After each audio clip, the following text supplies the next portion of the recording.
Buenos días, buenas tardes o buenas noches. En esta ocasión vamos a explicarles acerca de la demostración del teorema de Bernoulli. El grupo está conformado por Angie Brito, Jaciel Correa y Wilker Hernández y mi persona, Wilmer Contreras. Vamos a explicar acerca un poco de teoría. La teoría comienza con que toda la energía que entra es la misma que va a salir. ¿Y esta con qué la aplicamos? Con el teorema de Bernoulli, el cual dice que es la cabeza de presión más la cabeza de velocidad más la cabeza de altura es igual a lo que va a salir. También vamos a calcular el caudal con dos fórmulas. Una que es caudal es igual a volumen sobre tiempo promedio, o la otra que es caudal teórico, este es experimental. El teórico es la velocidad por el área. Este caudal también lo podemos conseguir con la fórmula de área 2, que es igual a la raíz cuadrada de 2 veces la gravedad por la diferencia de altura sobre 1 menos el área 2 sobre el área 1 elevado al cuadrado. Ahora también vamos a utilizar para hallar la velocidad experimental, que es igual a la raíz cuadrada de 2 veces la gravedad por la diferencia entre la altura de estancamiento y la altura estática. Otra fórmula que vamos a implementar también es la de velocidad total, que es igual a la raíz cuadrada de 2 veces la gravedad por la diferencia de altura sobre 1 menos el área 2 sobre el área 1. Después de la teoría vamos a la práctica. En la práctica tenemos 4 resultados de volumen y tenemos 3 resultados de tiempo diferentes. Colocamos la sumatoria de los 3 tiempos para poder tener el promedio del tiempo. Después de tener el promedio del tiempo, pasamos a utilizar la fórmula de caudal, que es igual a volumen sobre tiempo, que sus unidades son metros cúbicos sobre segundo. Seguidamente tomamos el volumen 1 entre el promedio del tiempo y tenemos el caudal 1. Seguidamente hacemos así con todos los 4 siguientes y tenemos la sumatoria del caudal. Al tener la sumatoria de los caudales, vemos que nos da litros sobre segundo y nosotros lo necesitamos en metros cúbicos sobre segundo. Hacemos la conversión de que un metro cúbico equivale a 1000 litros, el cual cancelamos litros y nos da el caudal total, que es 8,67 por 10 a la menos 4 metros cúbicos sobre segundo. Seguidamente vamos a conseguir el área. El área la conseguimos con la fórmula que es igual a área igual a pi sobre 4 por el diámetro al cuadrado. En el primer área cabe aclarar que el diámetro del tubo no nos da la tabla, que estaba en milímetros y la pasamos a metros. Entonces, seguidamente colocamos que área 1 es igual a pi sobre 4 por 0,025 metros elevado a la 2, el cual nos da el resultado que tenemos aquí. Así se hace seguidamente con cada una de las áreas que necesitamos encontrar. Bueno, como ya sabemos que los valores del área 1 y el área 6 son los mismos, iniciamos desde el área 2, donde tenemos que el caudal total es igual a 1.517 por 10 a la menos 4 metros cuadrados por la raíz cuadrada de 2 veces la gravedad por la diferencia de las alturas sobre 1 menos la división del área 2 sobre el área 1 elevado a la 2, donde nos da un resultado de 1.657 por 10 a la menos 4 metros cúbicos sobre segundo.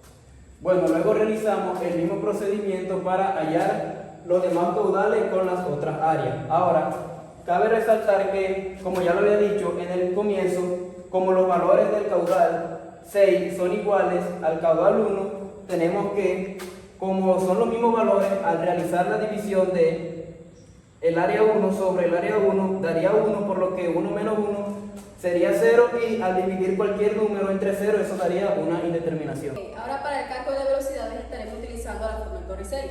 Para la velocidad experimental, la fórmula nos dice que es raíz cuadrada de 2 veces la gravedad por la altura de estancamiento menos la altura estática. Acá tenemos los respectivos resultados, que son 2 veces por la gravedad, que es 9,81 por altura de estancamiento, que nos dan en milímetros y la pasamos a metros. 2,255 menos la altura estática del la segunda altura, que es 2,19 metros. Eso nos da un resultado de 1,12 metros sobre segundos. Así procederemos con todas las velocidades experimentales y sacaremos el promedio de esa velocidad, que es 1.666 metros sobre segundos. Ahora, para las velocidades totales, la fórmula nos dice que es raíz cuadrada de 2 veces la gravedad por la diferencia de las alturas B estáticas. Teniendo en cuenta que aquí iniciamos con altura 2, aquí seguiríamos con altura 3, altura 4, altura 5. Así también con el área. Este es el área 2, área 3, área 4 y área 5 y área 6. Tendremos entonces aquí el promedio de todas esas velocidades que nos dan 1,695 metros sobre segundos y sacamos el margen de error. Y ya tenemos que la velocidad total menos la velocidad experimental sobre la velocidad total por 100 que nos da 1,71 el margen de error. Después de haber encontrado las velocidades, aquí vamos a encontrar las presiones, las cuales son tres. Está presión estática, presión total y presión dinámica. En la presión estática su fórmula es presión estática igual a densidad por gravedad por altura estática. Al reemplazar la fórmula tenemos en la primera presión estática la densidad, la cual la tomamos de la temperatura del agua y la buscamos en la tabla. La temperatura estaba a 28 grados centígrados. Entonces, siendo así, al convertir los 28 está a 9,96 kilogramos sobre metro cúbico. Por la gravedad, que la gravedad es 9,81 metros sobre segundo al cuadrado. Por la altura estática, que es 0,245 metros. Después de haber aplicado la fórmula, nos da un resultado de 2.393,83 newton sobre metros cuadrados. Como lo necesitamos en kilopascal, hacemos que un kilopascal equivale a 1000 newtons sobre metros cuadrados. Nos da un resultado de 2,39 kilopascal. Siendo así, aplicamos la fórmula en todas las presiones estáticas, en la presión 2, presión 3, presión 4, presión 5 y presión 6. Después de haber obtenido todo el resultado de las presiones estáticas, podemos decir que a mayor diámetro, mayor presión, y a menor diámetro, menor presión. Ahora vamos a calcular la presión total, donde tenemos que la presión total es igual a la densidad por la gravedad por la altura de estancamiento. Entonces, lo que hacemos es reemplazar los valores en la fórmula, donde tenemos 996 kilogramos sobre metro cúbico, que esta es la densidad del agua a 28 grados. Este valor lo calculamos con un termómetro de mercurio en la práctica de laboratorio, donde lo vamos a multiplicar por la gravedad, que es 9,81 metros sobre segundos al cuadrado por 0,255 metros, donde nos da un resultado de 2.416,49 newton metros al cuadrado. Como vamos a hallar la presión, necesitamos el resultado en kilopascales, por lo que hacemos el factor de conversión, donde un kilopascal es igual a 1000 newtons sobre metro cuadrado, donde nos da así un resultado de 2.416 kilopascales. Luego realizamos este mismo procedimiento con la presión número 2, 3, 4, 5 y 6. Bueno, ahora vamos a hablar acerca de cómo vamos a calcular la presión dinámica, ya sabiendo los valores de la presión estática y la presión total. La fórmula básica es que la presión dinámica es igual a la diferencia entre la presión total menos la presión estática. Ya tenemos todos esos valores dados, solamente es reemplazar fórmula.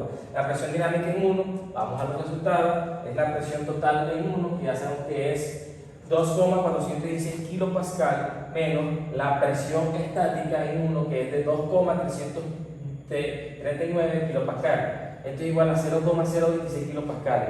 Haciendo este mismo procedimiento en las 5 restantes presiones dinámicas, nos dan estos valores. Ok, entonces iniciaremos graficando nuestras presiones en el tubo de Venturi. Iniciaremos primeramente con la presión estática. Nosotros iniciamos con una presión alta, que es de 2,2 kilopascales. Del punto 1 al punto 4 vemos que la presión va disminuyendo, ya sea por la pérdida del diámetro. En el punto 5 al punto 6 vemos que no tienen las mismas presiones que los primeros puntos. Ya sabemos que es por el diámetro diferente, porque aunque tenga el mismo diámetro del punto 1 al punto 6, la pérdida del diámetro, o sea, el enriquecimiento del diámetro, eso es lo que hace que se tenga una pérdida de presión. En la pérdidas dinámicas, nosotros iniciamos con una presión pequeña, que es casi no ni una décima, que es 0.09, y vemos que la presión del punto 1 al punto 2 va aumentando. En el punto 5 al punto 6 vemos que la presión dinámica tiene una elevación grandísima, que más hasta 2.2 kilopascales la presión, y disminuye ya, va disminuyendo al punto 6 del tubo de Venturi. En la presión total vemos que no tenemos tanta pérdida de presión del punto 1 al punto 5, y al punto 6 vemos que se está disminuyendo las presiones, ya que nos está gráficamente diciendo que aunque el caudal sea el mismo y los diámetros del punto 1 al punto 6 sean los mismos, por la pérdida del diámetro tenemos una pérdida de energía.